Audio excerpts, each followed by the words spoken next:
98 FM's Dublin Talks. Call 6797 981. And good morning from Adrian Kennedy. How are you this morning? I hope everything is good with you, and I hope you can stay with us between now and midday today. Our telephone number, as always, is 6797 981.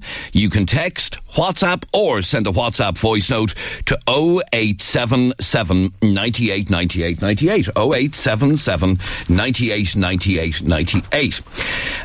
Now, lots of things to get through on the programme, including a little bit later on, I want to talk to you about vaccinations, and would you be concerned if a number of children in your child's school weren't vaccinated? Well, would it bother you? Well, one particular school here in Dublin, a number of parents are very upset that a couple of kids, it was revealed just recently, aren't vaccinated, and the parents are none too happy. We will talk about that a little bit later on. But first off on the programme, a local Dublin story for you concerning a school that is objecting and has continually objected to a heroin injection facility being opened next door. The primary school has brought a High Court challenge to planning permission for Ireland's first supervised heroin injection facility. St. Audien's National School on Cook Street is immediately adjacent to Merchants Quay, Ireland, their homeless and drug service centre on the city centre quays. You'll be very familiar, I'm sure, with where that building is. And last December, despite the fact that Dublin City Council didn't give permission, On Board Pleanála did grant permission to convert a basement into a pilot scheme for a medically supervised injection facility for heroin addicts operating more than 9 hours each day, 7 days a week.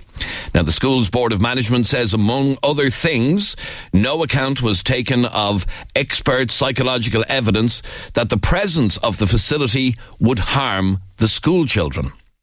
Now, many people argue we need a facility like this. We need to take drug injection off our streets, and if a safe facility is provided, it will stop the... I've seen photographs, I've actually witnessed it myself. There is nothing more horrible to witness than seeing somebody shoot up in a laneway, injecting into their groin. I saw one guy half naked injecting into his groin in Temple Bar about a year ago, and the image will stay with me for a long time, I have to say.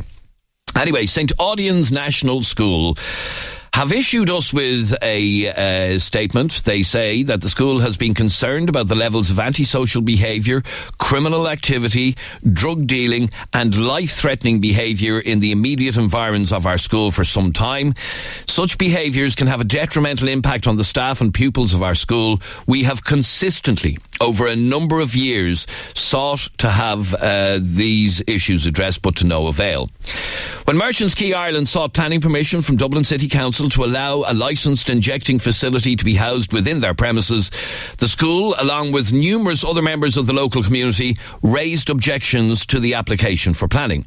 Dublin City Council ultimately refused to grant the application for planning to allow the licensed injection facility. The refusal of such planning was appealed to On Board Pleanála, with the school submitting detailed observations. To our surprise, planning permission was granted for the licensed injecting facility to be located next to our school. The Board of Management remains steadfast in their commitment to the welfare and education of the pupils of our school, together with the welfare and well-being of all members of our staff. The school felt obliged to take such action in light of our responsibilities to the children attending St. Audien's National School. So that's the statement that the school issued to us. The principal, Eilish Marr, sent that statement in to us. Now, they're on midterm break as well at the moment, so we want to find out which side you are on. Can you understand why the school are objecting to this? Last year, as I said, the school made a statement. We just read out the statement. There are rules against opening fast food restaurants near schools. Surely a drug injecting centre is far more damaging to children.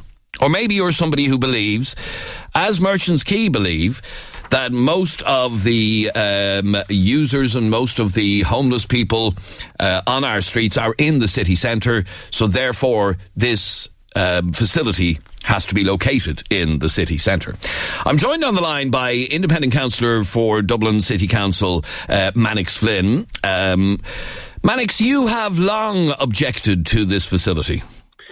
Absolutely. I mean, just to clarify a couple of things, not every single person who's homeless, or in homeless services actually has an addiction issue or is on our streets using heroin.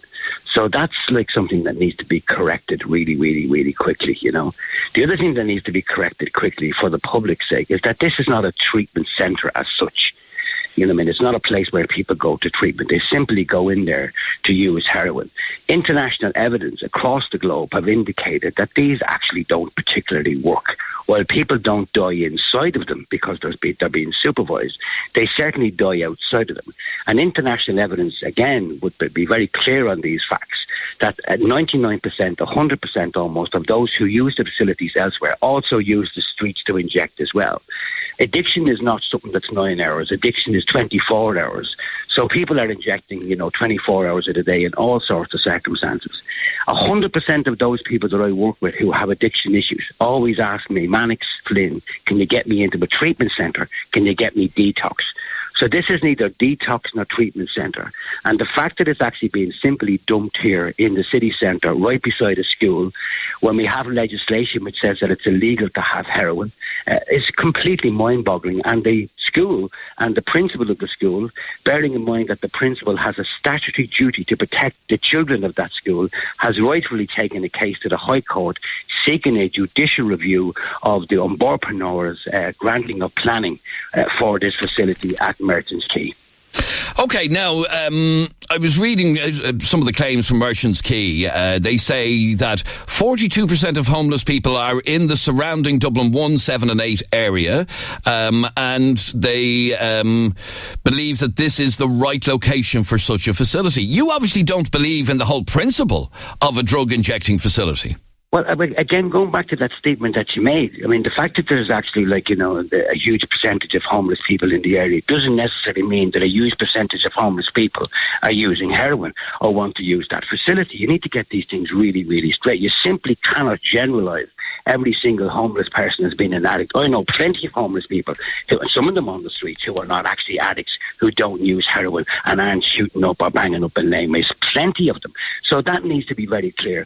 I would be completely opposed to this. As a recovered alcoholic and addict, I know exactly the roads that needs to be travelled here. And facilitating drug use and this kind of, programme is not worth anything to us. What's worth going down the road for is treatment centres and detox centres where individuals can go into residential treatment centres and get detox and begin to change their lives. As a councillor from the inner city, Mannix, you have obviously seen people injecting on our streets. I mentioned a moment ago, I witnessed it myself last year in Temple Bar, and the image will stay with me forever of a guy sitting in a pissy corner injecting heroin into his groin half naked. I'll never forget it. Look, Adrian, I understand that. I've got family members, who are injecting themselves. I've got family members who are chronic addicts, and the only hope that they have sometimes is that they actually go to Mountjoy jail. I've been there. I've got family members and friends. I come from a community that's devastated by heroin, etc., etc. But what kind of a signal is this sending out? That it's okay to come down here and use heroin while many of the communities are trying to fight it. It's okay to kind of buy heroin and score it when we're trying to fight gangland. This is not the way forward here. And with all due respects to the many people that are out there who are in chronic situations, and indeed many members of the public who are traumatised when they see something like this, the way forward here is actually treatment centres and detox. And if this facility was anyway... But sorry, Mannix, not everybody who is an addict immediately wants treatment. You can't force people into treatment. Excuse me. Are you telling me that every single drug user right now wants treatment? I believe that is the case. And by the way, you can't force everybody into an injection centre. A lot of people that I spoke to won't go in there because you have to give all your details, etc., etc. So what about, say, for instance, you want to bang up or use injections in the middle of the night, the centre isn't open, and say, for instance, you don't have a place to use it, you go into the next laneway. It's all happening all over the place. What about the dealing that will go on within the neighbourhood? You've been there. Well, some would argue that's going on anyhow. It's not going to make things any worse. The point of the matter is that you're either going going to actually deal with this issue, or you're not, or you're just going to use it for propaganda, and you're just going to use it, you know what I mean, to build your own little empire. Don't forget in Merchants Quay also, there's 110 individuals who are homeless, sleeping on the floors in there. Where are they going to go when they build this, you know, injection centre? This needs to be examined. Okay, let me read a message. Let me just finish this one last point. I genuinely believe that the justice in the courts, in the High Court, and the case that will be presented in the High Court is our best bet to expose the situations here and let the justice and the judge of this land make the decisions on this case. Let me read a message that's just come in, and it says, people's lives will improve as a result of this injection facility opening. The fact the school has seen issues for a number of years and nothing has changed, don't they think this may be the very thing that will make things better? But we know from international evidence where these facilities are that it doesn't actually make things better. That's what's being ignored here. Now, all of this will be exposed in the courts, and that evidence will be brought to the courts. I can understand the feelings out there from public. I can understand the feelings from many family members who've lost members and think that maybe if they just got a chance to go into the injection centre, their lives would have been saved. You know, that's debatable. But I'm saying is that this is not the kind of facility that we need. We need more Talbot Groves. We need more Rutland centres. We need more detox beds. That's what we need. And this has been accepted and admitted by the Minister, former Minister Catherine Bourne, and indeed the former Minister Aodhán Ó Ríordáin. This is actually not the way forward. The thousands of addicts that are out there, the many addicts who are on our street, this facility wouldn't even have a dint on that. And as I say, it's only open for 9 hours. So what about the children who are injecting? What about the many members of the travelling community that I know who are young enough that can't actually go into a facility like this because they're too young, who are injecting? This is not a facility. But surely, Mannix,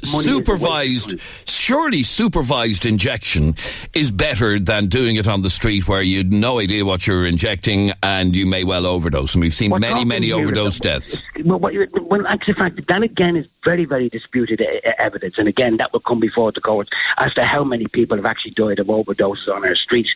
But that's going to be very much disputed. The point of the matter is, you know, supervised injection centres, okay, where are they going to get the money for the heroin? Most people that are out there are chronic. They'll have to steal that. The drug itself is illegal. How are the Gardaí going to actually police this whole issue within the street? So, for instance, if someone turns up with a bag of heroin to sell, what are the guards supposed to do? This is all needs to be sorted out within the courts. And with all due respects, had we put out injections, had we put out treatment facilities, detox facilities, and had we treated our citizens in an equal way, we wouldn't be in this chronic problem. And I would believe that this is the absolute wrong way going.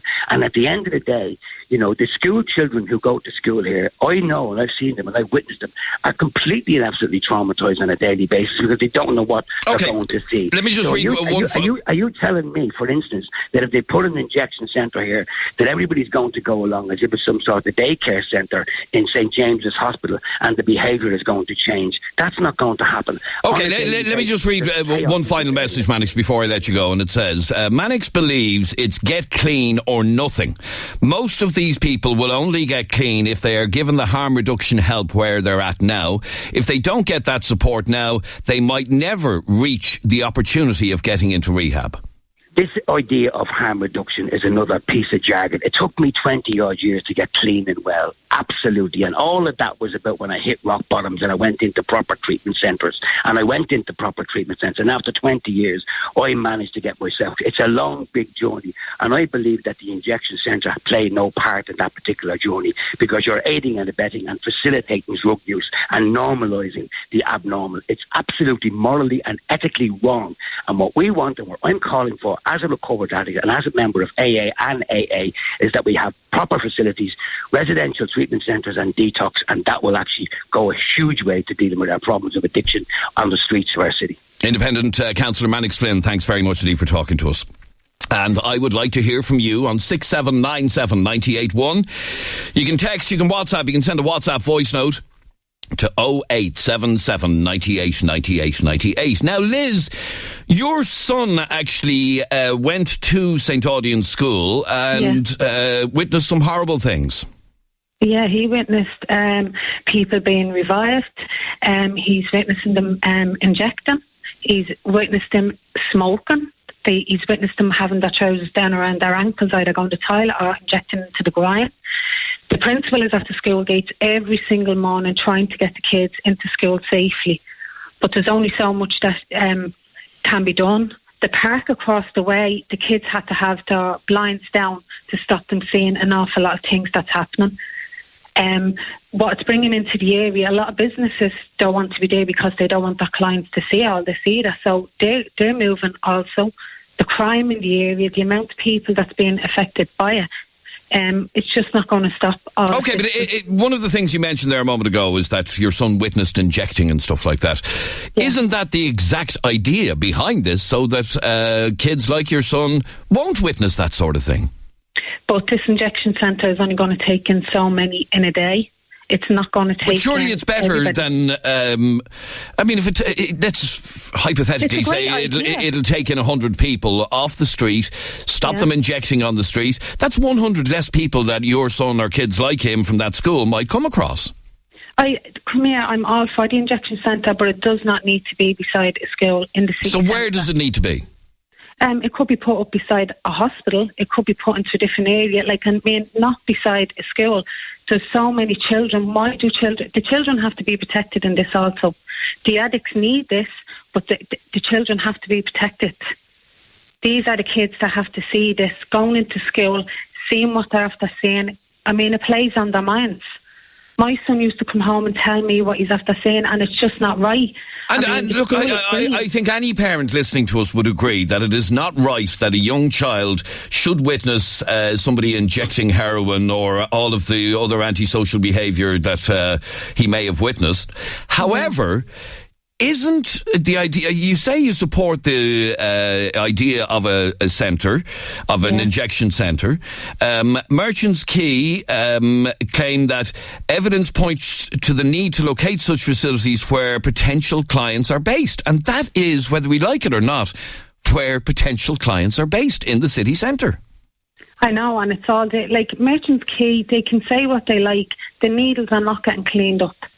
Every step you take, there's needles there. But isn't that another reason to have a supervised injection centre? But to stop beside the kids in all of this, the kids should be protected.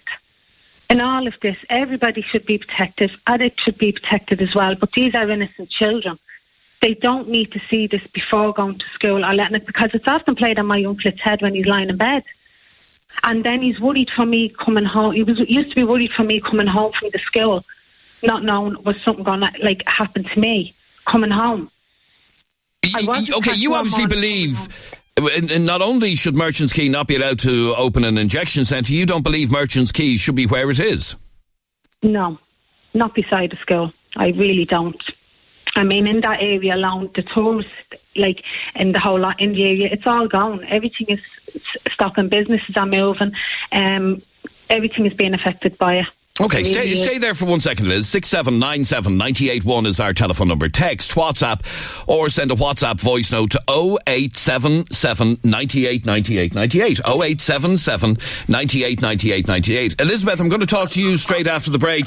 You're also one of the parents of a child in that school. I am indeed. Okay. I have 2 children in that school. Okay, I'll be with you straight after the break. Stay there for 1 second. Thank you.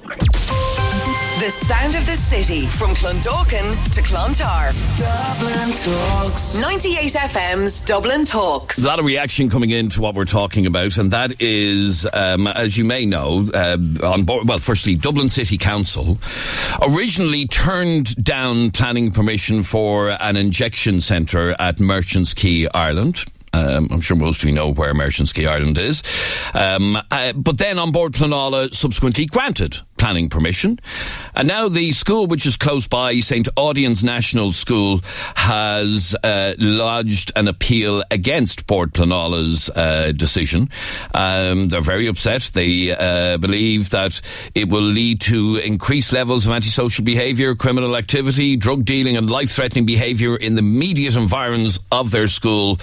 And they're very concerned about it. Others argue that this centre is needed, this drug injection centre is needed in order to take drug injecting and discarded needles and all that goes with it off the streets. And that drug addicts will be injecting in a supervised way, so there's less risk of them dying from overdose and so on.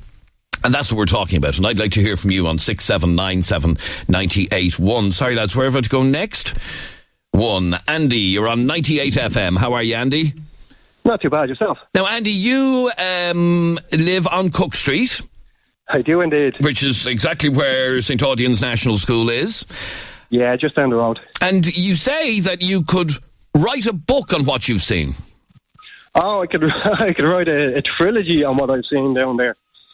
Like what? Tell me what you've seen and what you're worried about with regard to this particular centre. No worries. How long have we got? Well, go on.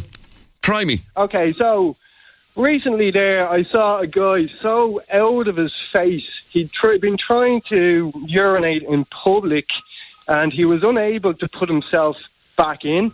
Now, when I looked on the street, he was exposed. You know, I don't know how what type of language I could use, but basically, you know, he was hanging out of himself. Mm-hmm. He wasn't able to put himself back in his trousers. Okay.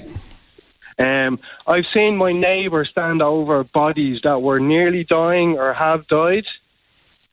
I've seen people inject themselves on a daily occurrence in a laneway beside the houses. It's called Schoolhouse Lane East, I think. Mm-hmm. And every day there's 3 or 4 people consistently shooting up, you know, and there's never a guard to be seen. I've seen people who've lost their heroin trying to find it on the streets on Cook Street.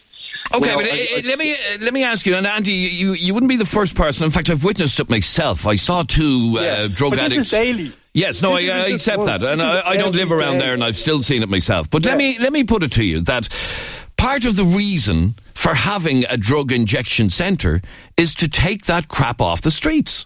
Yes, you will be taking some of it off the streets. You know, how many rooms are they going to have? I don't actually know, to be quite honest. I'll find out the answer to that in a second. They might have 7 rooms, okay? But they're going to have a lot more. There's a lot more people in that area than 7 people. You know, I see dozens of people nearly on a daily basis when I'm there. When I go to the shops, I'm afraid to go up to that laneway because of there's 3 or 4 people there shooting up. But again, you know? Andy, if this helps to take some of those people off the street so you don't have to see it, and it is very upsetting. I described what I saw in Temple Bar last year, and the image will stay with me forever. I'm sure it will. Surely if it takes some of those people off the street, that's a good thing. Oh, yes. I'm not going to disagree with you. It will be a good thing when you take a certain amount. But there's too many there. It's not going to have an impact. I don't think it's going to have too much of an impact. And also there's one other thing with Merchants Quay. There's 4 or 5 people on that bridge who sell gear, who sell benzos every day. Every day they're selling stuff. I've been approached multiple times on my way to work, asked if I needed any gear, any benzos or anything like that. You know, I've walked by the same people and they've called me undercover police. You know, that is going on there for about a year or 2. The dogs on the street know what they're doing, but yet they're moved on once and they come back. Okay, so you obviously object to the idea of Merchants Quay even being there, let alone the injection centre. To be honest with you, in a way, I slightly do. Haven't seen the chaos that's around that area on a daily basis. And to think, as one of your callers had said earlier, that they couldn't put a McDonald's within 300 yards of a school. But junkies shooting up into their genitals is okay. How is that? Like, it's ridiculous. Like, I'm a resident there 10 years, and I swear to God, after 10 years of living there, like, sometimes I look at humanity and just think, oh my God, what are we doing to ourselves? Absolutely, you know? and when you see things like that, you do despair about humanity. Yeah, on a daily basis. But Merchants Quay have said that the facility would enable the charity to reach people who were isolated and vulnerable, offering them vital health care and treatment options. They claim with 1 death every day in Ireland from a drug overdose, the facility will actually save lives, so that you won't see dead people on the street. I won't disagree with you there. I'm sure it will save lives. But there'll be a lot of people who go pick up their heroin. They're not going to bother using that place. You know, I'm sure a few of them will, but I'm sure a lot of the local... So you don't believe this claim from Merchants Quay, they said this just before Christmas, that this will save lives? Oh, I am sure it will save a certain amount of lives, but there'll still be a lot of people who won't use it, and they'll still use the laneways, they'll still go to where they are. Like, I've seen people smoking crack outside Christchurch Cathedral. There's... the old Dublin walls there, opposite St. Audrey. Okay, but what Merchants Quay say is that this will treat up to 60 people a day. That's 60 less people injecting heroin into their arm, into their groin, into up laneways, leaving needles behind them. That surely is progress for somebody who lives locally. It is progress, you know, and I can't obviously disagree with everything. But, you know, there's no guard in the local vicinity. You know, they can pick up their heroin outside, go into the injection centre. So what's that got to do with what about the legality of drugs? So is it okay to pick up a bit of gear now on the bridge there outside the civic offices, take a saunter down to Merchants Quay, inject yourself and then go home? Like, where are we going now? Like, legalise heroin? No, we're not. But we have to deal with the reality that... people are doing it whether we like it or not. And I've just found out that the facility would have 7 injecting booths, an aftercare area, ancillary bathrooms, a clinical area, a plant space and circulation areas. And I'm sure it will be of great interest to some people who are using and who do want those supports. But a lot of people who are using, they're not going. Okay, stay there for 1 second, Andy, if you can, please. Elizabeth, thank you for waiting. You are a parent of 2 children going to St. Audian School. I am. Both of my children attend the ASD classes of St. Audian. Okay. And what did you want to say? That knows how hard it is to get an autistic child a placement in school. You don't throw your nose up. Okay, so St. Audian's was one school that did have places. It has 2 autism classrooms. So to just even get one place for one child is unbelievable, but to manage to get 2, it's unheard of. Mm-hmm. So I wasn't throwing my nose up to the fact that my children were getting an opportunity to go to school. That principal, Miss Maher, is unbelievable. She has fought from the start. Now, people will say, oh, not in my backyard, oh, they have no sympathy. I grew up around drugs. I've had family members who have died because of drugs. Seen it all my life. It's nothing new to me. I have watched friends take drugs. I've seen it all. There's literally nothing that can shock me. I don't want that for my children. When I'm bringing my children to school, I literally have to run my children, like Usain Bolt, out of my car into school. You try to explain to any child, not even a child with special needs, but to any child, why is my principal standing over that person? Why are they pressing on them when she's trying to revive people? Or why is our caretaker running people off that are trying to rob other people? There is, to an extent, a requirement for this kind of service. But Merchants Quay cannot cope with what they have at the moment. I mean, at any given night, you drive down the quays, there's ambulances, there's fire brigades, they're reviving people. People have overdosed in their facility. This waiting, I was invited by Merchants Quay in to see this facility as a parent because I had put an objection in. And yes, it's great, and they keep going off, oh, Amsterdam has done this and Europe has done this. And I worked with a drugs programme. I went to college so that I could work with people affected by drugs. And the majority of clients that I worked with all asked for the same thing.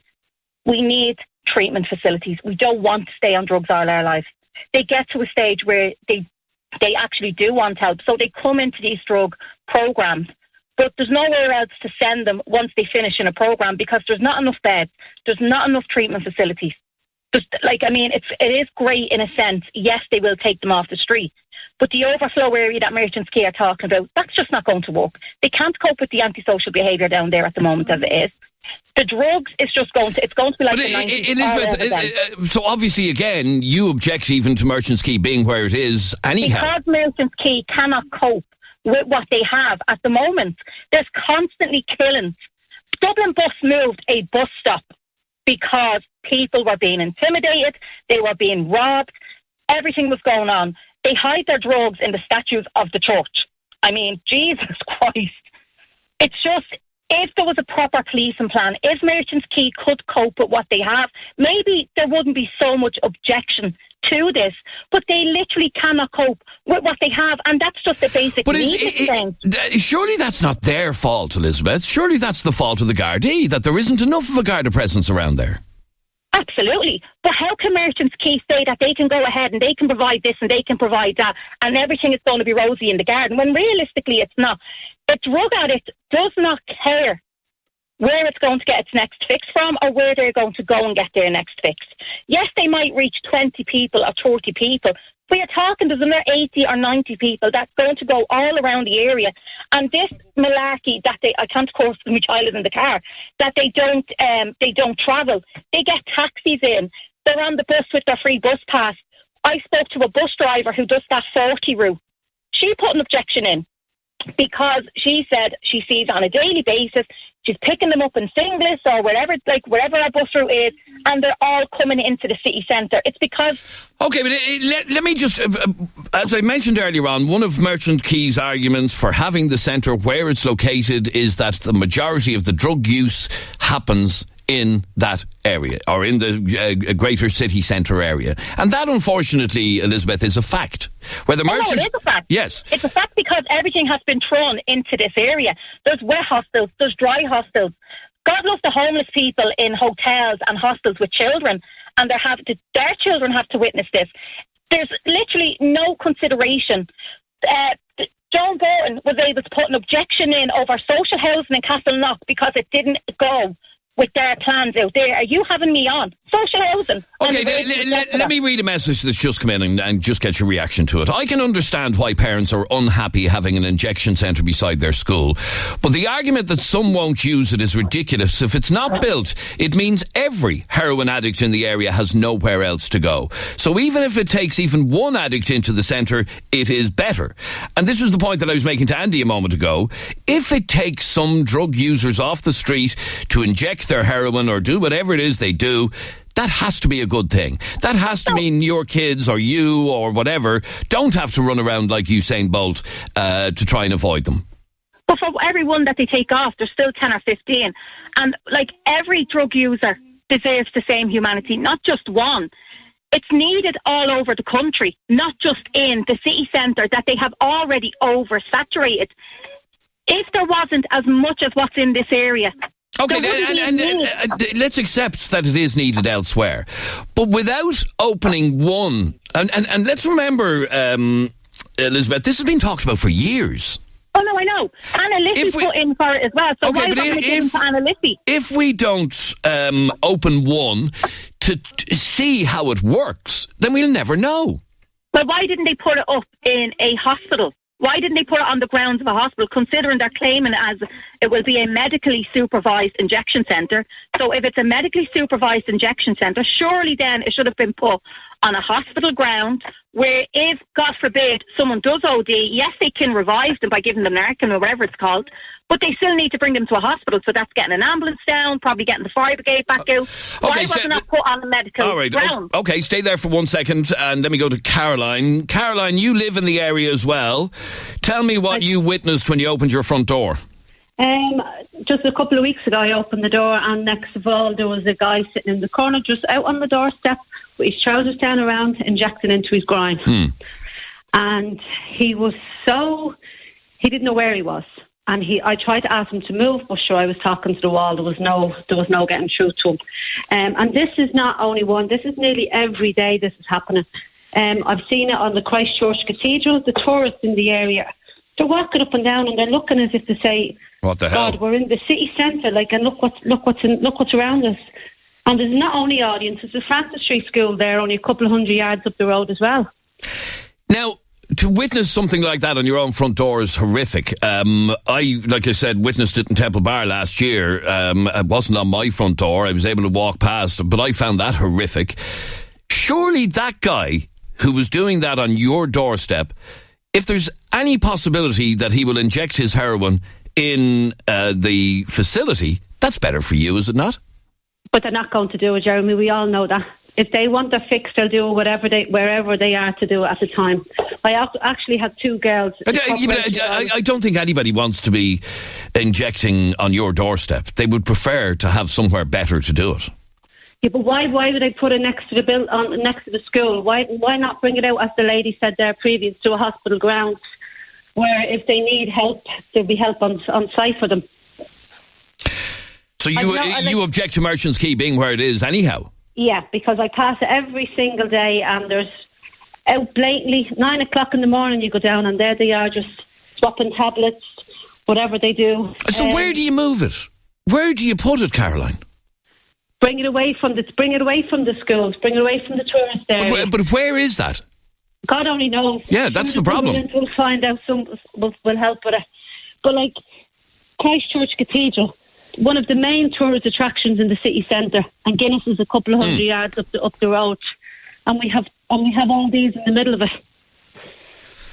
Okay, so you're supporting St. Audians objecting to this drug injection facility? I am indeed, yeah. All right. Yeah, totally. Okay, thanks very much, Caroline. Let me read a couple of your messages. We can ban drinking straws in this country, meaning single-use plastic straws, but we can't stop addicts from injecting on the street. What gives?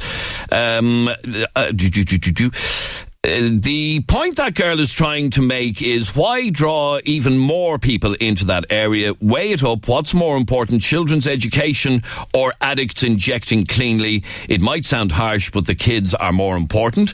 Bill sent me this WhatsApp voice note. Okay, what I was saying is that it just takes one child from that school to find some drugs or, a syringe on the ground from these idiots that go in there. I've no time for them.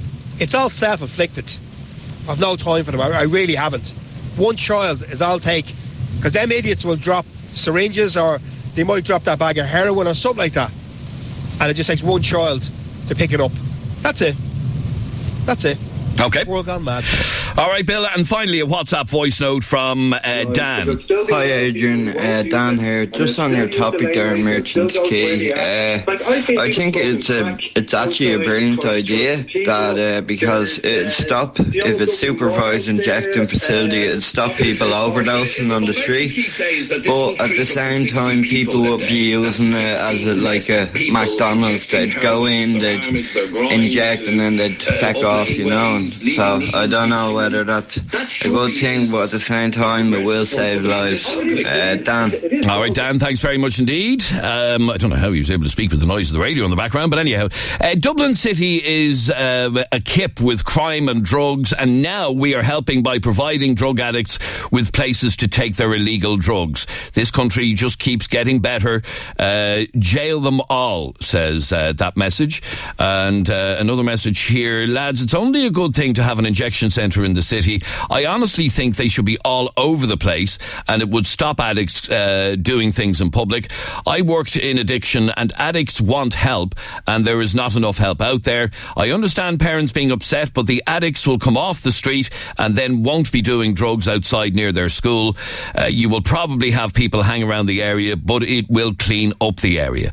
Give them a chance at least, says that message. All right, it's something we will keep an eye on in the coming weeks to see what happens with the appeal that has gone to the High Court from St. Audians National School. You're listening to 98 FM's Dublin Talks. On the way after the break, something to brighten up your day. The sound of the city, from Saggart to Sutton.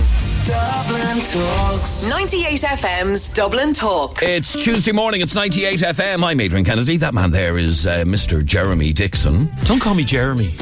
Oh, okay, that man opposite me is Dixon. No, Jer.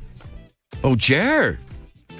This is what this part of the show, by the way, we call it I hate when people ask me. Yes, we all get asked frustrating questions on a daily basis, and but the thing that I hate being asked, and I've been, how old am I? 34 plus a bit of VAT. Just a lot of VAT. Yeah, go on. 34 plus 20% VAT, yep, okay? Yep. For the last 34 years of my life, I've been asked this question, I'd say at least once a week, and I hate being asked this question. Yeah, go on. Do you like your name? people ask me all the time when they meet me for the first time and they hear my name is Jeremy. And you know what? I'm going to come out here and say it, get it off the plate here. It is a disgusting name. It's a horrible name. No, I don't like my name. Stop asking me, do I like it? Well, what's wrong with Jeremy? Oh, I don't like it. I don't like it at all. You can change your name by deed poll. No, but I know people who've changed their name by deed poll. They used to have a different name, and then they completely changed it. But everybody knows. How weird would it be if you were to start calling me... I know people as grown adults who changed their name from a former name to a new name. Okay, so from tomorrow I'll be known as Declan. Declan? Well, I don't know why I came out with the name name than Declan, but... Well, you're the same. You're in the same boat as me. I actually like my name now. I used to hate it. When I was younger, I hated it. When I was younger, I despised my name. But I've kind of grown into it. And I like it because it's a little bit different. See, my problem is I share a name with a lot of people who are a-holes. You think of all the other Jeremys who are famous. Now, I'm not famous. Clarkson. Nobody likes Jeremy Clarkson. Corbyn. Jeremy Corbyn, yeah. I don't want to be associated with him. Jeremy Kyle. Jeremy Kyle, Yeah, there's a lot of Jeremys, and none of them are particularly nice people. Oh, right. So if you meet me in public, don't ask me, do you hate your name? Because yes, I do hate my name. Okay, Ger. Yeah. But that could be short for Gerard. Yeah. What does everybody in here call me in this company? Ger. Nobody calls me Jeremy. That's not actually what they call you, but I won't tell you what they call you.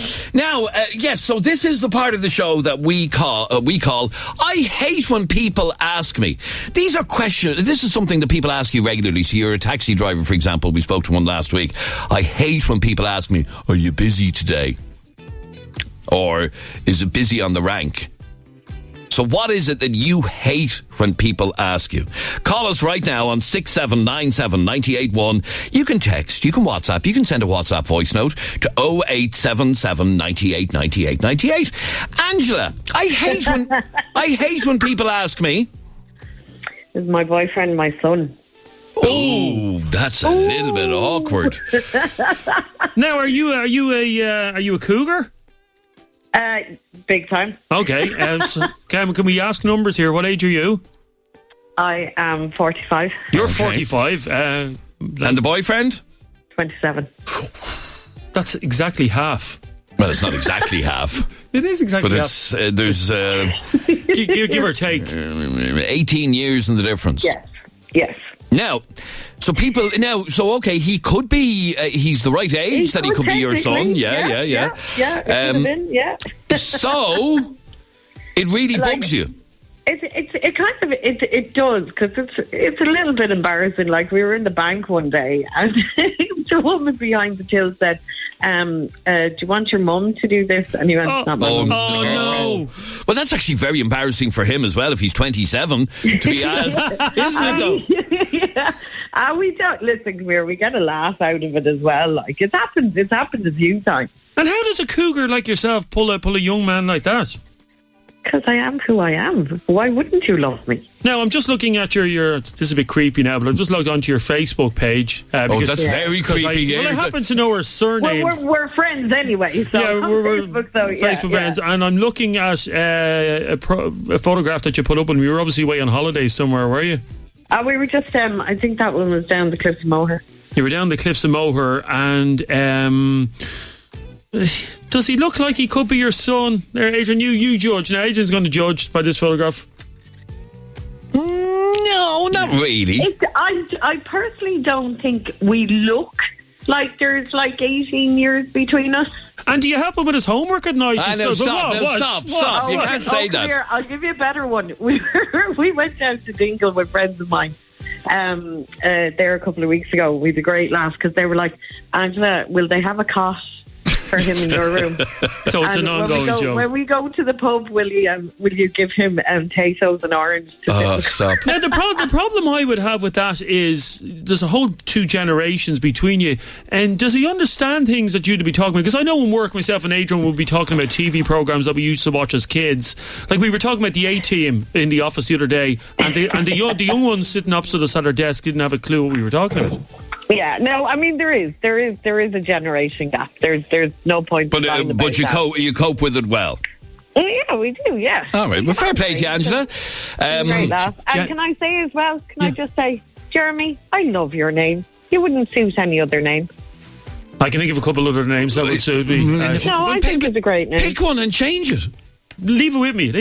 I mean, it's just like... By the way, you're saying there's a gap between you and your fella, yeah? Yeah. That's enough of a gap to park a 747 plane between. Leave her alone. No. Okay, so Angela hates when people ask you, is that your son? Well, that's a bit awkward, all right. We want to hear from you on 6797981. I hate when people ask me. Alan, you're on 98 FM. How are you, Alan? How's it going? Alan, I hate when people ask me where I am when they're after ringing me on the house phone. Is that a common thing? Well, I get phone calls off the grandparents and the mother every now and again, and they're constantly at it. By the way, grandparents and parents are the only people keeping landlines alive. Yeah, nobody else uses a landline. As a matter of interest, Alan, we got rid of our landline about maybe 5-6 years ago. How have you still got a landline? Because my grandparents and mother keep ringing me. Ah, right. So could they not dial the digits onto a mobile number, no? That'd be another number they have to remember. Oh, right. Okay, so that's the only reason you've kept the landline? Pretty much, yeah. And that's the only time you ever use it is when they call you? Yeah. So they ring you on your landline, which is fixated in your house, and ask, where are you? Yes. It's a really weird sensation when I visit my mother's once or twice a week and I'm in her house and you hear... It's just, isn't it? It's an alien thing to us to hear a phone ringing in a house. In a house, yeah, it is, yeah. You know, the only landlines now are in businesses, really, aren't they? And grannies. Grannies, and... Bernie, you're on 98 FM. Hiya, Bernie. Hiya, how are you? Bernie, I hate when people ask me, is that your natural hair colour? I'm a redhead. I'm a redhead. I always been a redhead, but I always get asked, is that your natural hair colour? I'm going to tell you why they do that. It's a jealousy thing, Bernie, because they love your hair colour. I don't know about that. And they not only love your hair colour, they want to be able to get it out of a bottle as well.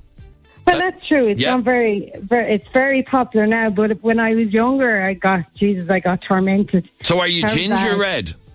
Oh yeah, like matchstick red. Right. But people always ask you, is that your natural hair colour? Yeah, all the time. No, I've never seen like proper ginger reds out of a bottle. No. Well, there is different. There's different tones you get, people trying to get. And do you have freckles?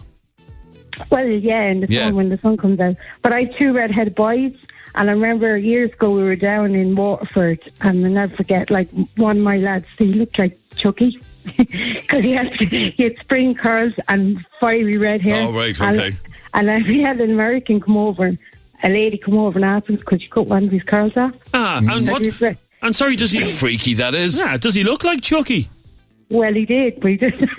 All right, I hate when people ask me, is that my natural hair colour? Here's a WhatsApp voice note on, I hate when people ask me. Hi, Adrian. I hate when people ask me, how long have you been in Ireland? I tell them, maybe 20 years, and they said... Do you like Ireland? If I don't like Ireland, I won't be here. I could have gone back. Thank you. Thank you very much. That's a fair point. Yeah, that's a fair point. All right, quick break. We'll take a couple more calls on I hate when people ask me. Straight after the break. It's 11 o'clock across Dublin. Good morning. This is Adrian Kennedy. This is 98 FM's Dublin Talks. And this is Trish with Tuesday's top headlines. Thanks, Adrian. A housing association says dozens of social homes in Mulhuddard are in jeopardy because protesters are blocking the site. Over the past 3 weeks, demonstrators have stopped work from going ahead on 65 Clwyd houses and apartments. House the Irish First wants half of the homes to go to local Irish people. Plans for Ireland's first supervised injection centre are being challenged.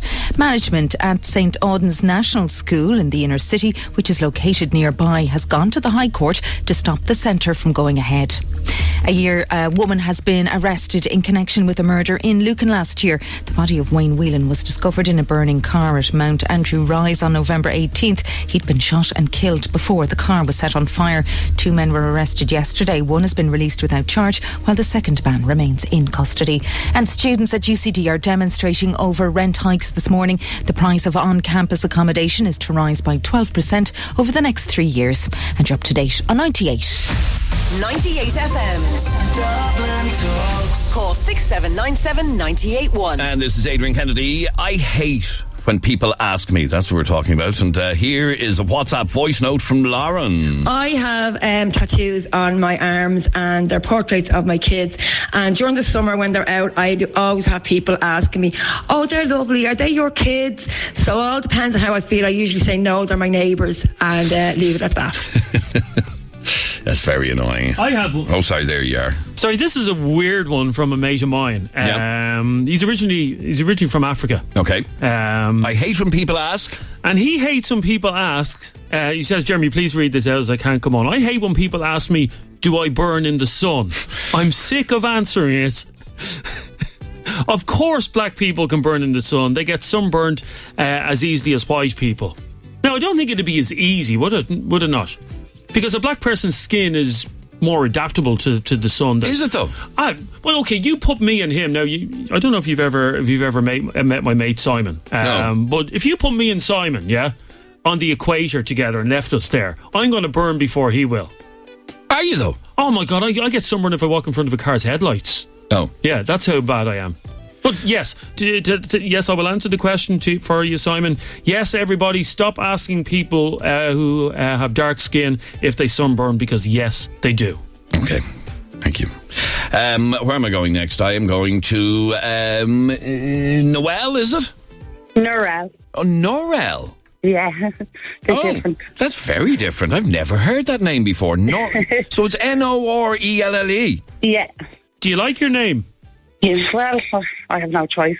Yeah, I know, same as myself. There's No, nothing you can I just say, you all have choice. Too late in life. People change their names by default. We're too late in life. I know grown adults who've changed their names. It's too late in the middle of their career, they just said, don't like that name I have, I'm changing it. No. Anyhow, Norel, I hate when people ask me.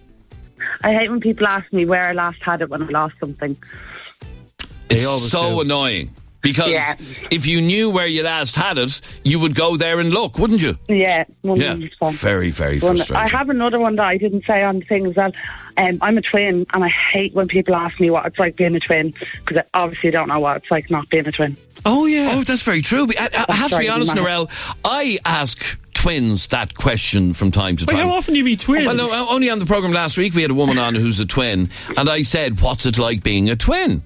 And now that you say it, it actually makes perfect sense. Well, you've no idea what it's like not being a twin. Yeah, I've never not been a twin, so I've no idea. And are you identical twins? No, totally different.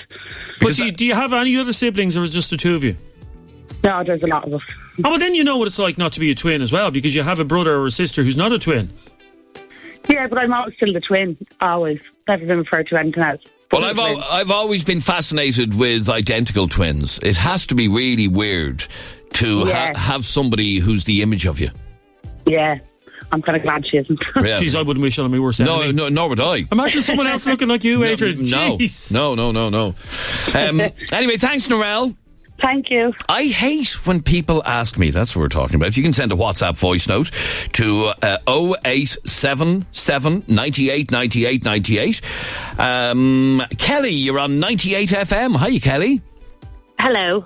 Kelly, I hate when people ask me, did you have him yourself? When I tell people that my son was 11 pounds too. Did you have him yourself? What does that even mean? Did you have... Well, that's what I wonder, because nobody else had him. I'm sure they're asking me if it was a section or not. Yes, that's probably what they're asking. That's probably what they're asking, but it's always the first question people ask as soon as I say his weight. Now, what's his weight again? What's he again?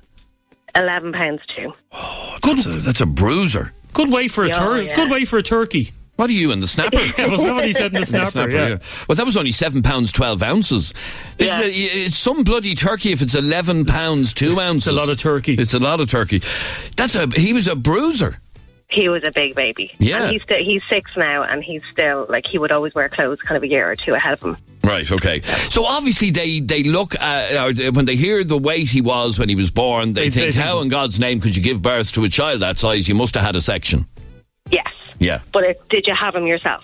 That's a weird question. We didn't. Did you ask her the question? What? Did she have a section or? No. No, but you want to know the answer now, don't you? I kind of do, yeah. The problem here now is that all of Dublin are listening to you and they want to know the answer. Now, we're not going to ask you the question unless you want to answer the question. Well, you see, that's what's really funny is that women are straight out and ask you, men kind of tiptoe around it. Yeah, but we're tiptoeing around it here. Myself and Adrian sit opposite each other and we can see each other's faces, yeah? And Adrian saw that I was about to ask you the question and he went, shh, don't. He gave me the evil look. So he didn't want me to ask the question, but I'm going to ask it. Was it a C-section? It was a C-section. It was. There you go, Adrian. You wanted the answer. There you go. And now everybody in Dublin knows, so they don't have to ask me. Okay, yeah, you can stop asking her. And was it because of his size, because he was so big? Yeah. They tried everything, and he just was not coming out. Right, so. Okay. And he would have been £12 if you hadn't taken him out. Probably, yeah. Did he come out with teeth? No, pretty much so. No, we had a woman. Practically walk. Yeah, we had a woman on the show. This is a very rare thing. We had a woman on the show about a year ago. You were off, Adrian, one of your 6 holidays a year at that time. Mm-hmm. We had a woman on the show who gave birth literally a couple of days before, and she rang us to say that her baby came out with 2 teeth. Really? Yeah, isn't that mad? That's mad. Well, here, it's probably just as well that you had a section, Kelly, and I'll tell you why. I just got a message in. My little girl was £9.13 and I couldn't walk for a month. So, there you go. You were able to walk, weren't you? I was, yeah. Good. Okay, so no need to ask Kelly anymore. Did you have him yourself? Because she did have him herself by C-section. So there you go. Thank you. Thank you, Kelly. Cheers. Bye. Andre sent us this WhatsApp voice note. I hate when my boss asks me to work more hours. I don't want more hours, thank you. That's fairly blunt, isn't it? If you want a bit of extra few bob. Yeah. Okay. Mandy, I hate when people ask.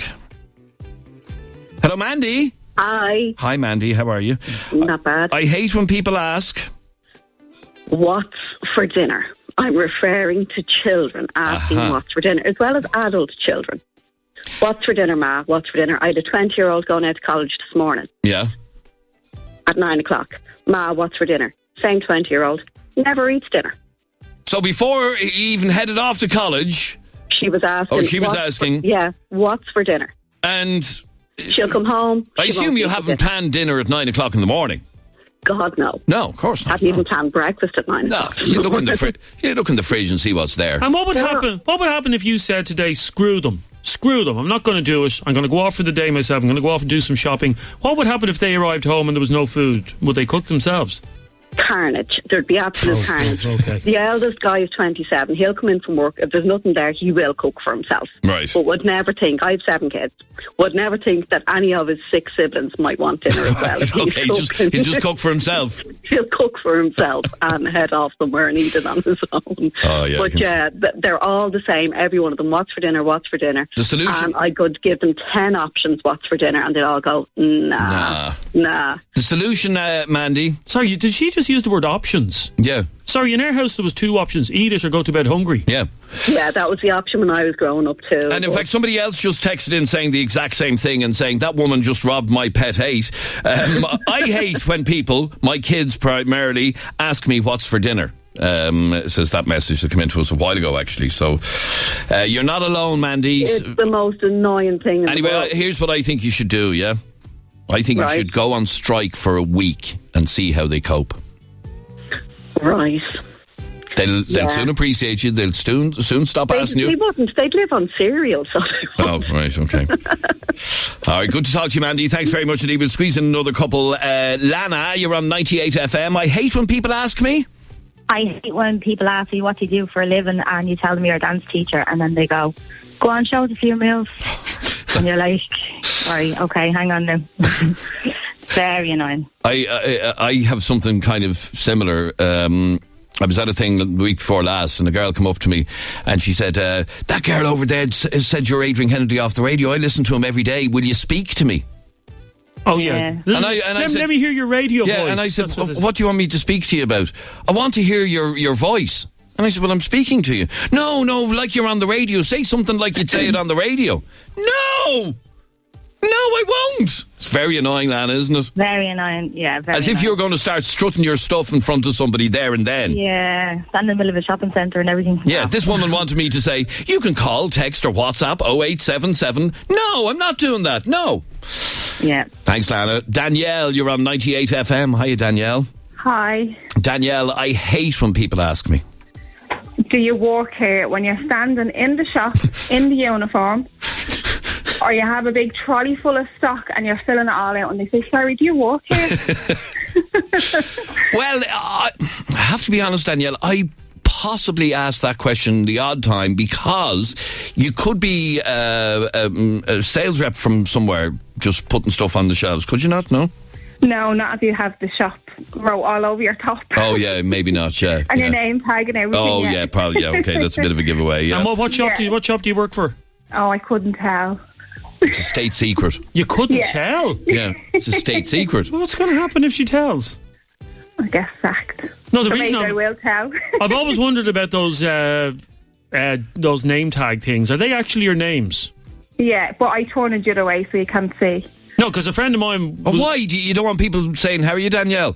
Get too many people like, sorry, Danielle, come here. And you're like, I actually don't know you. Oh, right, okay. So it makes them too familiar. Too familiar, oh, yeah, right, too familiar. Yeah. A friend of mine got a job last Christmas. It was a temporary job just for the month of December in a very well-known shop, yeah? And he arrived in and they gave him his uniform that day. And you'd all know the shop. You all shop in it. And anyway, he said, okay, where's my name tag? And they said, well, we don't have one for you. So your man opens the drawer in his office and takes out name tags of all the staff that used to work there and says, here, there you go, you're Philip for December. So this fella had to go around this whole shop through the month of December with a name tag Philip, and people saying, hello Philip, I need to return this television. Who are you talking to? That's brilliant. Thanks, Danielle. Thank you. And finally, Aisling. I hate when people ask me, Aisling, have you no television at home when I tell them that I have 5 kids? Now, it's a fair question. Why? Well, actually I do. Like, what do you think entertains them while I give them more brothers and sisters? Well, no, they say that the reason... Did you hear what she said? No, what did she say? What do you think entertains them when I'm giving them more brothers and sisters? Oh, okay. I'm only messing. They're listening here. I'm not getting any more brothers and sisters. Okay. You're done at 5, are you? Yeah, no, definitely. No, fair play. I've done at 1. The other 4 were surprises. I hate when people ask me, have you no television? Isn't that why they say why Irish families back in the 60s and 50s had like 11 kids? Because literally they had nothing else to do but getting jiggy. Really? No, but it was. What else was there to you'd do? know iPads, you'd know telly, you'd know game PlayStation. Like in our house, if it wasn't for the Xbox, we'd have about 50 kids now at this stage. The Xbox is great. Thanks, Aisling. And 2 WhatsApp voice notes to wrap this up. This woman wants to tell us about her unusual name. Hi, Adrian. I don't know whether you've heard this one before or not. My name was Ernet, E-R-N-E-T. Ernet? Never heard that name before in my life. Hairnet? Airnet, E-R-N-E-T. Oh, okay. Sounds like a mobile phone company. Doesn't it? Let's have a listen to it again. Hi, Adrian. I don't know whether you've heard this one before or not. My name was Ernet, E-R-N-E-T. Yeah, that actually sounds like a name you'd call a mobile phone company. The frog. Ernet. The frog from the Muppet Show, isn't it? Is it? And finally, this from Lee. Morning, Adrian. I hate when people ask me, who was that on the phone? If they wanted you, they'd ring you. They ring me, so I don't need to tell you. That's true. We all do that. We all do it. Yeah, we do. All right. Thanks very much indeed for all of your calls. I love that piece. I hate when people ask me. This is 98 FM's Dublin Talks. I'm Adrian Kennedy. And on the way after the break, a sign of the times, the story that we have to tell you next. The sound of the city, from Sallynoggin to Swords. Dublin Talks. 98 FM's Dublin Talks. It's Tuesday morning. Good morning from Adrian Kennedy. We're here till midday today. And if you want to get in contact with us, our telephone number is 67979 981. You can text, WhatsApp, or send a WhatsApp voice note to 0877 98 98 98. 0877 98 98 98. Now, you may very well be interested in our next conversation. If you are the parent of a child in primary school, how would you react if you discovered that 2 children in your child's class were unvaccinated? Would you demand that the school takes action? Well, this is happening in a school in South County Dublin at this moment, and parents are going into meltdown. We were contacted by a number of parents who have children in this school that legally we can't name at the moment, as we've yet to get a statement from the school due to the midterm break. Okay, so we have the name of the school, but we're not naming the school because we haven't been able to contact the school because of midterm break to get a statement from them on it. Anyhow, so without naming the school, this is just one of the Facebook mails that we got from one of the parents. This is what happened on Friday. Have a listen to this. Can you highlight this? So, we found out yesterday, being last Friday, that there's 2 kids in my daughter's class in first year in such and such a primary school that haven't been vaccinated ever. And all us concerned parents are very annoyed and upset about this. We've demanded that the school take action. There was a parents' coffee morning in the school on Friday morning, and casually, 2 of the parents who have children in my child's class told us that neither of their kids were vaccinated because they don't trust the vaccinations. Us concerned parents feel sick about this. We've been WhatsApping each other to see what can be done. The school principal has told us it's out of her control, and we're all fuming over this. I don't want either of these unvaccinated children bringing something harmful into the school. Unvaccinated children pose a risk to vaccinated children. I asked my child's GP about this and he confirmed it. Please, can you offer us advice? What can we do? Surely the school had a right to tell us that these children were unvaccinated in the first place. And that is from a lady called Jo, who, as I said, contacted us over the weekend about this story. And we have reached out to the school, but we got a kind of an auto-reply email to tell us that the school is on midterm break. So we can't name the school because we haven't given them the opportunity to reply because of the midterm break. Anyhow, the point is still a valid one, about should parents be concerned if their child is in a class with 2 children who are unvaccinated? That is this lady's worry. Now, there was much talk. It's something that has happened in Italy, for example, where unvaccinated children are now forbidden from childcare facilities. And it's something that is still, maybe, I'm not sure, being considered here in Ireland, that we need to do something about unvaccinated children, and the simplest way is to make it very difficult to get into school, to get into creche, if you are somebody who is unvaccinated. And in fact, you may have seen a story in the news, for example, in England, the highest rate of mumps in a long time has been reported, primarily due to the fact that so many children are not vaccinated. Mumps is on the increase. And it is something that is a problem here in Ireland. The biggest mumps, this was reported just before Christmas, the biggest mumps outbreak in a decade continued. This is just before Christmas, with 103 new cases in December. And this Irish Times article said, so far this year, 2,458 cases of mumps have been reported, compared to 563 in 2018. And it is being blamed on the fact that a lot of parents decided not to vaccinate their children. But here's the thing. Firstly, should schools have a right to know if children are unvaccinated? Or maybe you can answer that question for me when you're filling out a form to put your child into school. Is that even a question that you're asked? Actually, Jeremy, you might know the answer to that. Were you asked that question? Okay, so Jeremy and his wife weren't asked the question, but he has a vaccination passport for him. What is that? Explain that to me. You get a stamp, and every time you bring your child to get a vaccination, they stamp it and explain the vaccine that they got. But a school will not ask for that. They don't have...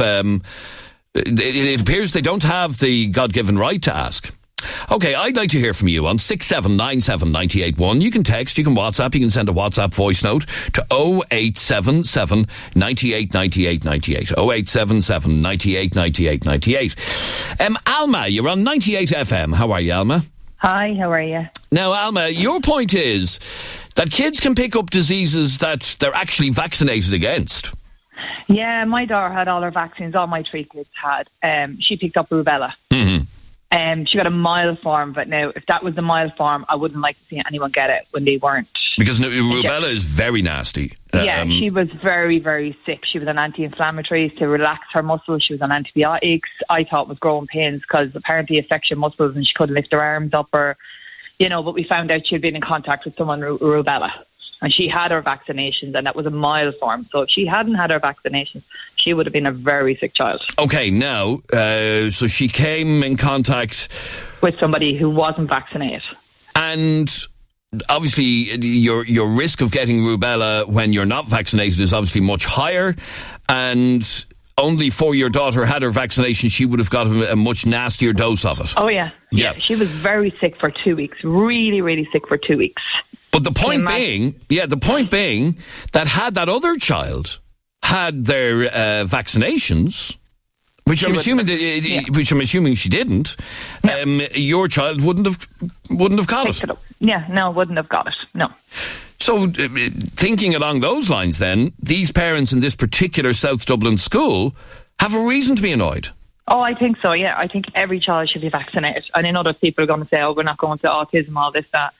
But I don't. I have 3 kids, 3 healthy children, and I'm glad my youngest is in junior infants. He's getting his booster vaccination when he goes back in February.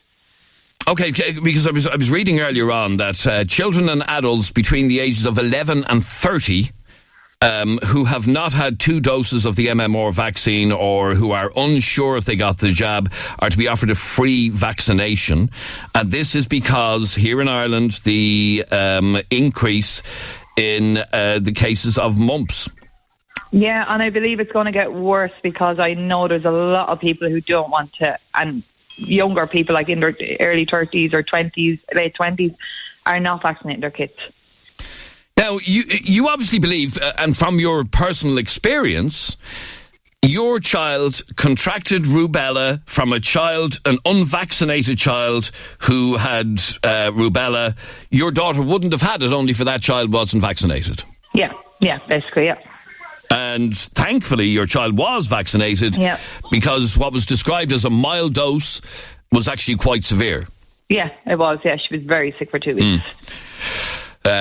All right, stay there for 1 second if you can, please. 6797 981 is our telephone number. You can text, WhatsApp, or send a WhatsApp voice note to 0877 98 98 98.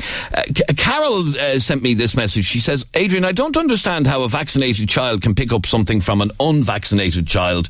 Isn't that the point? And Alma, what you're saying is the doctor said to me that any child can pick up measles. You can still pick up mumps. You can still pick up all these things. Just a mild form. Yes, you won't develop it as seriously or severely as you may have otherwise. And that's the point of vaccination.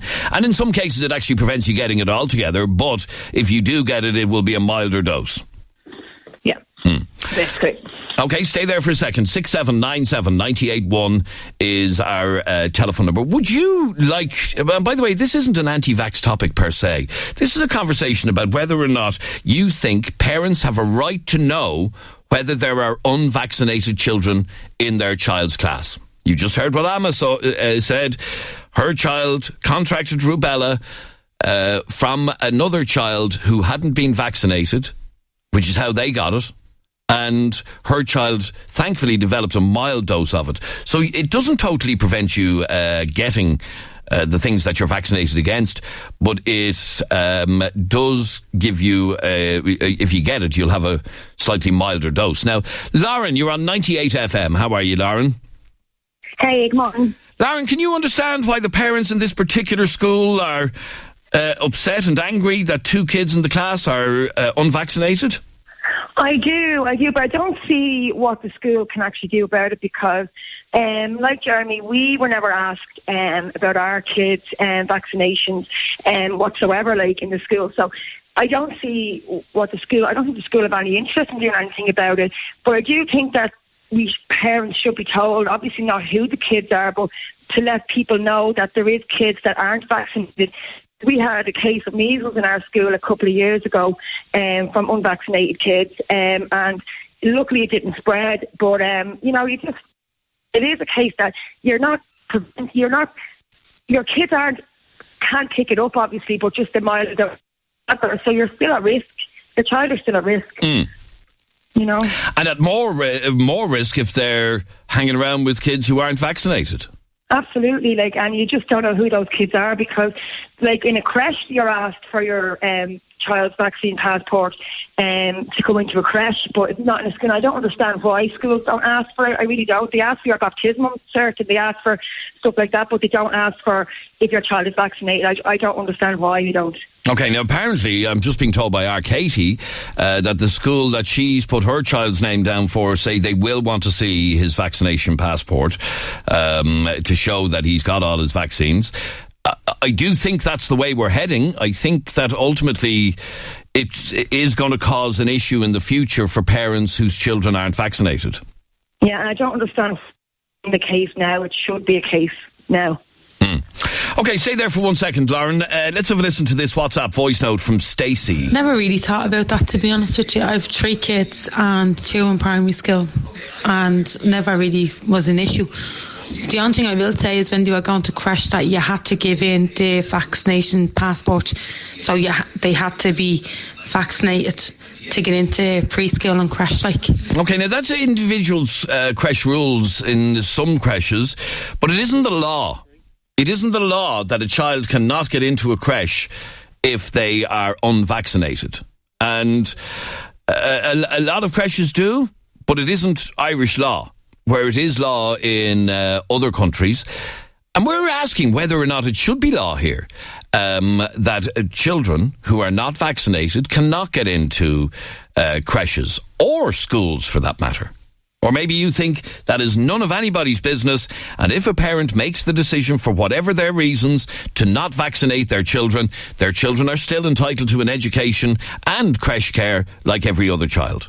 Call me on 6797 981. Doreen, you're on 98 FM. How are you, Doreen? Hi, Adrian. Now, Doreen, your daughter got a job that required her to be vaccinated. Yes, well, it was one of the... she had to fill out the form and she needed all her records. Now, in saying that, she was 30 years of age and she got a job in Crumlin Hospital. How do you even get those records? Well, this is what I was going to say to you. Yeah. It was very, very difficult. It took nearly a month to get those records. My doctor had, obviously because we're with the same doctor, my doctor had a certain amount, but the rest she had to go through a different channel to get them. Right, okay, but so it took... And it took a long time. My understanding is it's a bit easier now because you get a vaccination passport, which basically... Oh, God, yeah.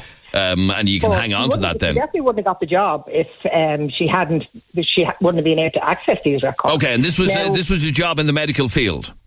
It was, yeah. Okay. Laboratory, yeah. Yeah, right, okay. Now, a lot of people can see the logic behind that, can see why a health facility would want to know that their staff are vaccinated. So that would make you think then, parents who make that decision not to vaccinate their child could actually be harming their career prospects in the future. Well, this is why I rang in. Now, I actually going back 30 years, and my daughter, they gave the MMR out at the age of 15 months then. They've obviously brought it forward now. But I remember bringing her down at a year old because there was an outbreak, and saying it to my doctor. And she said, Doreen, or wait, she's a fine child, this, that and the other. And she actually gave it to her there and then. Right, okay, fair enough. So it can be done later. And in fact, with regard to, I mentioned a couple of minutes ago that children and adults aged 11 to 30 who've not had the 2 doses of the MMR are being urged to go and get it free of charge. Yes. Because of the outbreak of mumps. Yes. And mumps is quite serious as well. People should really think about down the line if their children are looking for jobs. Not only school, but jobs as well. And what's your feeling then on these parents that we were contacted by, and a number of them contacted us from a particular school in South Dublin, find out at a coffee morning last week that 2 of the kids in first class are unvaccinated and the parents are going mad. Can you understand why they're going mad? I can, and I'm not going to lie, I am quite nervous about the amount of vaccinations. Obviously, I've no young children now, I've no grandchildren. I got my 2 vaccinated with the vaccines that were out then. But I do worry when I see a tiny little baby going in to get them all together, all these doses of different things. That does worry me. I'm not going to lie. But does it worry you even more that some kids aren't vaccinated? In other words, I don't know. These parents, well, you heard that first caller, Alma, that her daughter contracted rubella from a child who wasn't vaccinated. And that's the risk. And that is how we have had 2,762 cases of mumps last year. Yeah. Well, I know the MMR, because they're that bit older and a little bit stronger, it's just when you see them going in for all these other little bits of, they get so much in the vaccine. That does frighten me.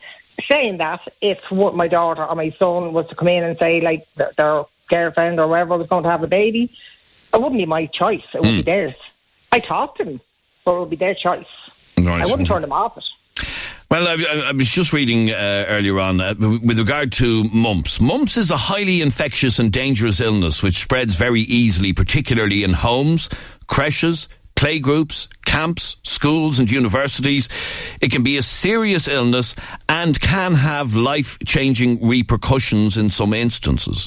Parents and young children should speak with their GP or student health service and get the vaccine for free of charge for their child or themselves if needed.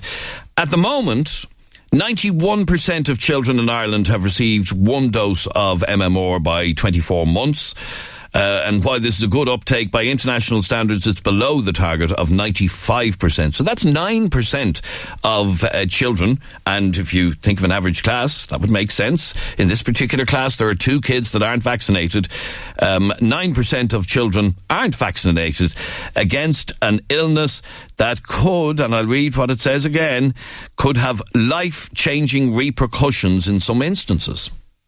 And rubella can be just as serious, and measles can be just as serious.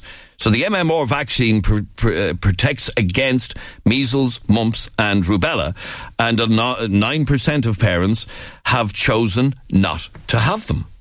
Let's have a listen to this WhatsApp voice note from Veronica. Hi lads, just like to say, I'm 45, my sister's 41, and we've never been vaccinated. We're never sick, apart from now, obviously. I just have a common cold, flu.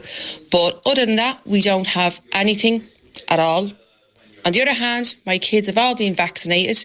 They range from 27, 30 to 13. And they're always bloody sick. So there you go. So I think it's all fear-mongering. And we're never, ever sick.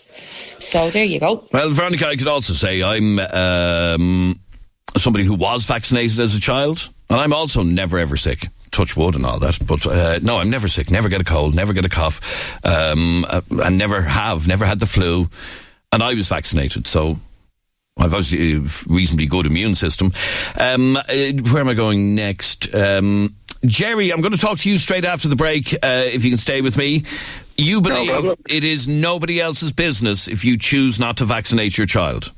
I do indeed, yeah. Okay, stay there. I'll be with you straight after the break. Call me now on 6797 981.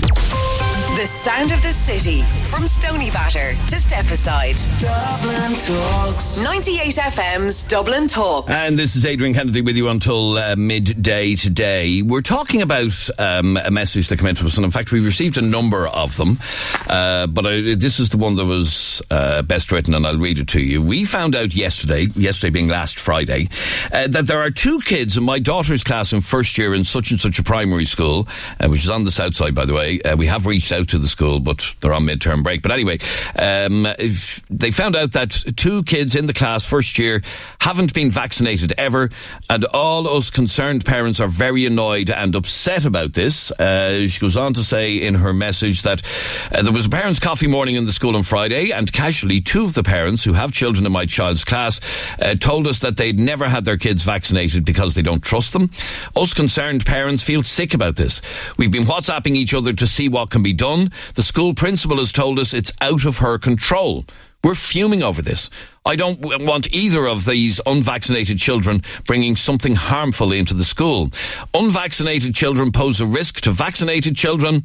I asked my child's GP about this and he confirmed it. Please, can you offer some advice? What can we do? Surely the school had a right to tell us that these children were unvaccinated in the first place.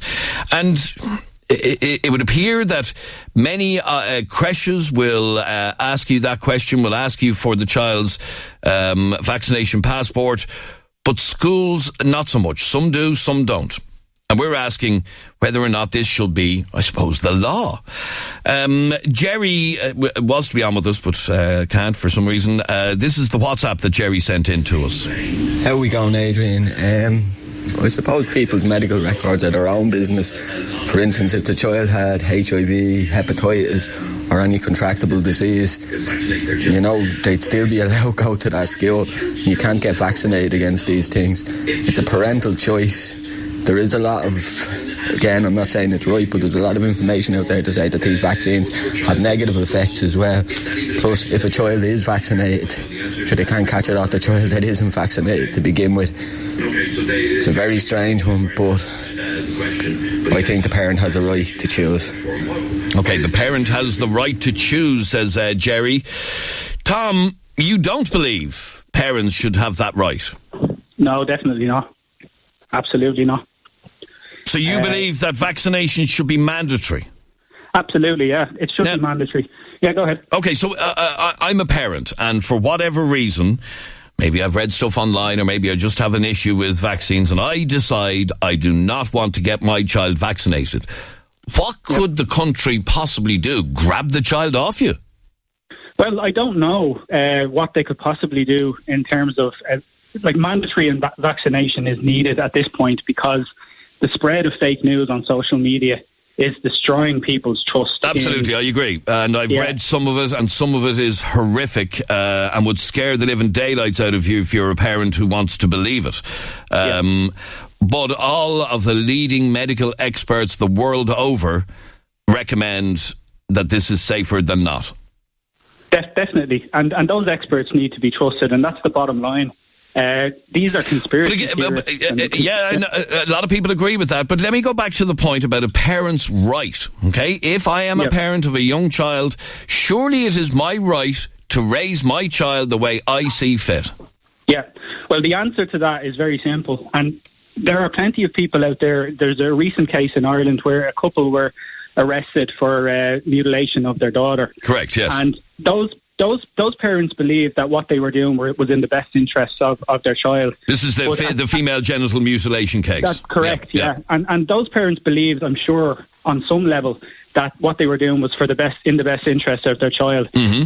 The people of Ireland and the government and the law enforcement disagree. And they but I could turn this on its head in that it's not exactly the same thing. We just heard a woman there, herself and her sister, in their 40s, never vaccinated, both happy, healthy, and not a bother on them.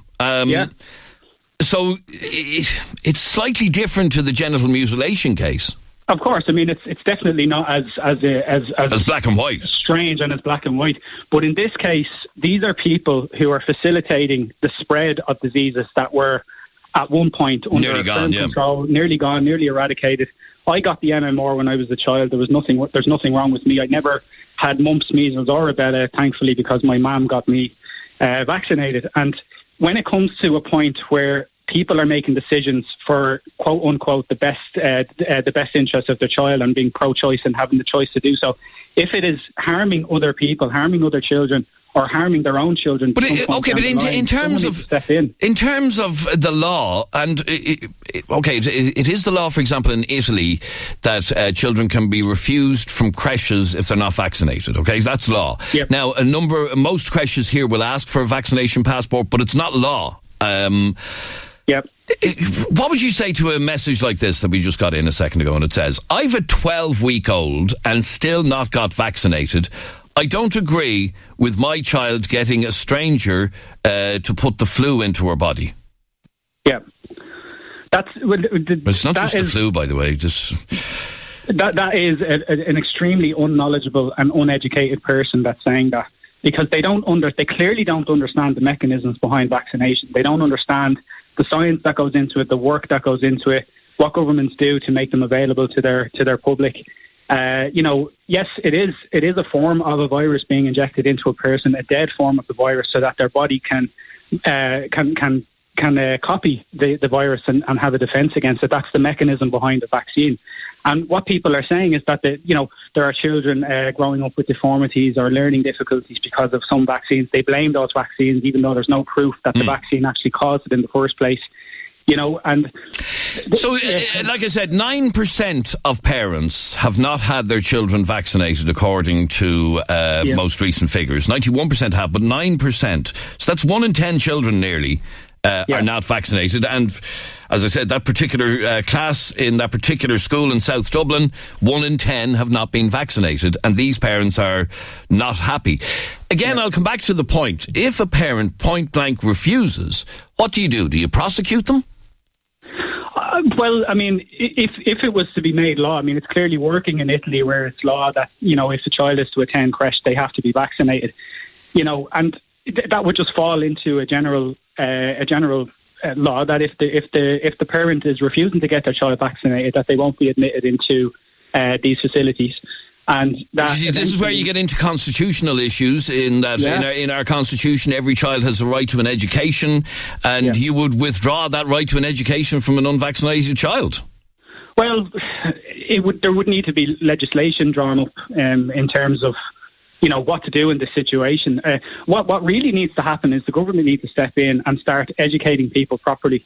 And I have to say, Tom, I believe that they have tried. I've followed the Minister for Health, Simon Harris, who's been a real. He's really been harping on about it since he was Minister for Health. He's trying to get that message out there, but people aren't. Some people, most people do, but some people aren't listening. I mean, if you take nut allergies, for example, thousands of people on the planet die every year from anaphylactic shock after coming in contact with nuts. Doesn't mean nuts are now illegal or nuts shouldn't be. These what we're talking about are minuscule percentages of people or children who may have an effect, a bad effect from a vaccine. And our very first caller was an example of that, of how her child contracted rubella from an unvaccinated child, and only before she was vaccinated, it would have been a very severe dose. She got a mild dose of it. She got exactly, but even still, that child whose parent was very intelligent and smart enough to get her child vaccinated, she had to put up with that illness in her child because some other parent who refused to listen to the real people and the real news behind the real information behind these vaccines, the science behind it, how they work, the mechanisms, everything. And they refuse to get their child vaccinated because they're basically just confused. They're not. Okay, stay there for 1 second. Let me just go back to the call I was trying to talk to a couple of minutes ago, and that's Jerry. How are we going, Adrian? Sorry about that. Jerry, your point on this is that nobody has a right to dictate to parents what they do with their children. Well, not only that, if the child had HIV, if the child had hepatitis, there's many diseases out there that are contractable. Would the child be excluded from school? HIV and hepatitis are only transmissible through blood or semen and different things like that. Which could happen. Which could happen. Which could happen. It's just as likely, as we said, once a child is actually vaccinated, there's very little risk of the unvaccinated child giving it to them because they've been vaccinated. There still is a slight chance There still is a slight chance. We've just seen it there. It's been proven that unvaccinated children pose a risk to vaccinated children. No, that's anecdotal. That's anecdotal. You're talking about one instance. Give me a few more. Like, I can give you instances of, if we're working off one instance to prove a fact, that doesn't prove a fact. This just, what proves is that you have no idea what you're talking about. No, I do. You were talking about one person. Give me the one statistic. Person who rang. So give me the statistic. Jerry, hang on for 1 second. We heard a lady, the very first caller on this conversation, which is anecdotal. That's one person. That's what I'm saying. Give me the statistic. In terms of the amount of kids that will be vaccinated. Hang on, I've already given you the statistics about the dramatic increase in the number of mumps cases in Ireland last year. What is that down to, Adrian? That is down to people being unvaccinated. They're the ones spreading it. Who are the people who are unvaccinated? I don't know. There's a lot of people coming from countries and migrants. That's how it's coming in. And again, I'm not saying exclude them. But that's where it is. It's not ridiculous. It's not actually ridiculous. If you go and look at where if you go and look at the I can't hear both of you. If you go and look at the evidence, Jerry, any of the countries where this is increasing, it's down to a big migrant problem. Okay, if, and it's a big if that were true, okay, it wouldn't spread through our population at an ever increasing rate if we didn't have so many unvaccinated people. That's the fact of it. Most of the unvaccinated people that have the likes of mumps and stuff that have brought it back into this country are coming from countries where they hadn't been vaccinated. But 9%. I'm not saying that people shouldn't get vaccinated. I'm saying people should have the choice. So if you want to do it, that's fine. But hang on for 1 second, Jerry. This conversation started from a contact from parents from a South Dublin school who are concerned that 2 kids in first class have not been vaccinated, and they are annoyed about it. And as we know, there's 2 kids in every class, as you said, Adrian. Correct. So they're not going to get away from it. I understand exactly what was said, and my idea and my thing is they have every right to get their child vaccinated, and everybody has every right not to get their child vaccinated. But that is the point of it. By choosing not to get a child vaccinated has an impact on others.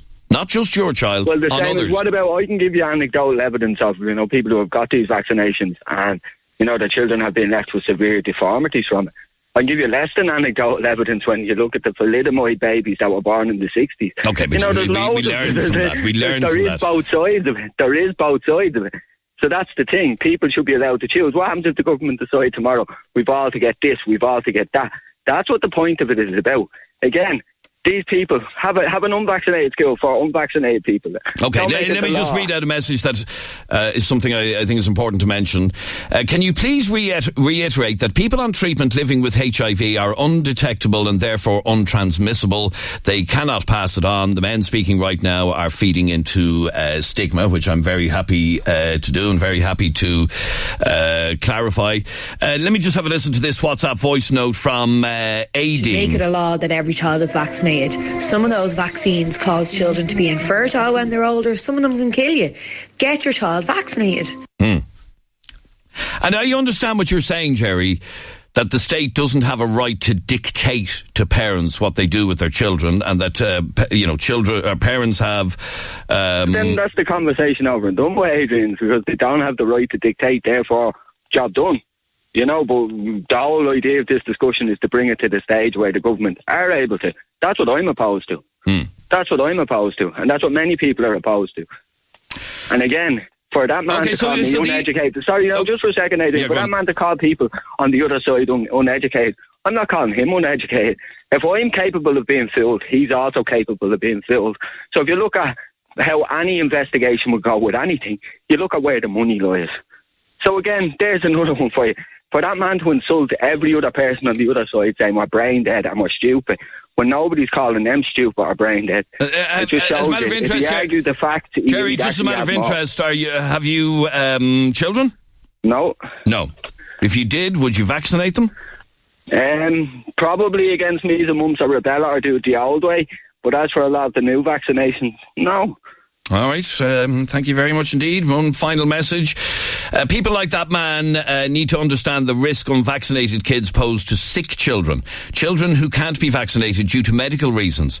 I have an aunt who is brain damaged and deaf due to mumps, and a cousin who lost his eye due to measles. And one final WhatsApp voice note. There is absolutely no evidence whatsoever with this vaccine in particular, not back in the 60s, 20s or the feckin' 1700s, that this vaccine in particular, there's no evidence supporting that it causes any deformities, and it does definitely not cause autism, because autism is something that a child is born with. You can't develop it later in life, and that's an insult to people with autism. All right, Jeanette, thank you very much indeed. Thank you for listening today. Back again tomorrow morning at 10 a.m. Barry Dunn is next with great music in the next hour like these. Here I come, you can't hide. Go before you go.